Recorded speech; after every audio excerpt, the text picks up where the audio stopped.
আজকে এই সমন্বয়ক হিসেবে আমি এসেছি, আমি নিজেও কিন্তু রক্ত ধরানো। আমরা বলতে চাই, প্রধানমন্ত্রী আজকে বলেছেন আজকে যারা আছে তারা নাকি সন্ত্রাসী।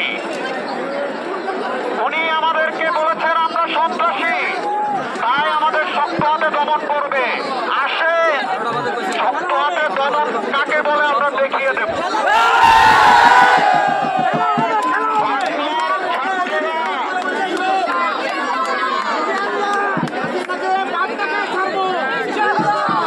বাংলার ছাত্ররা বরাবরই কারফিউ ভেঙেছে, আমরা আগামীকাল কারফিউ ভাঙবো। ধরনের কঠিন থেকে কঠিন বাধা আসবে, আমরা বাধাকে ডিঙিয়ে আমাদের সাফল্যের দিকে এগিয়ে যাব। আমরা এতদিন বলেছিলাম ক্ষমা চান, 9 দফা দিয়েছিলাম ক্ষমা চান, ক্ষমার সময় শেষ, ক্ষমার আর সময় নেই। এমন অবস্থা এসেছে, এমন অবস্থা এসেছে, এখন তাওবার সময়ও শেষ হয়ে যাচ্ছে।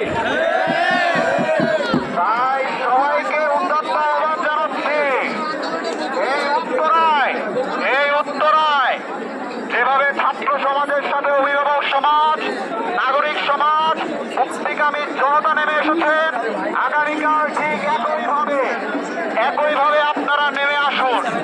আর এর মধ্য দিয়ে আজকে আমরা আমাদের কর্মসূচি এখানে সমাপ্ত ঘোষণা করছি। কালকে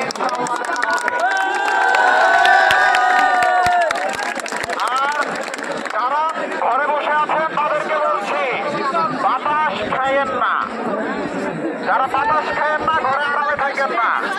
এদের গঠন করতে হলে সবাইকে একসাথে গঠন করতে হবে। এ দেশটা আমাদের সবার, সবাইকে আগামীকালকের আন্দোলনে অংশগ্রহণ করার অত্যন্ত আহ্বান জানিয়ে আমার কথা এখানে শেষ করছি। বাংলাদেশ জিন্দাবাদ, ছাত্র সমাজ জিন্দাবাদ, মুক্তিকামী জনতা জিন্দাবাদ।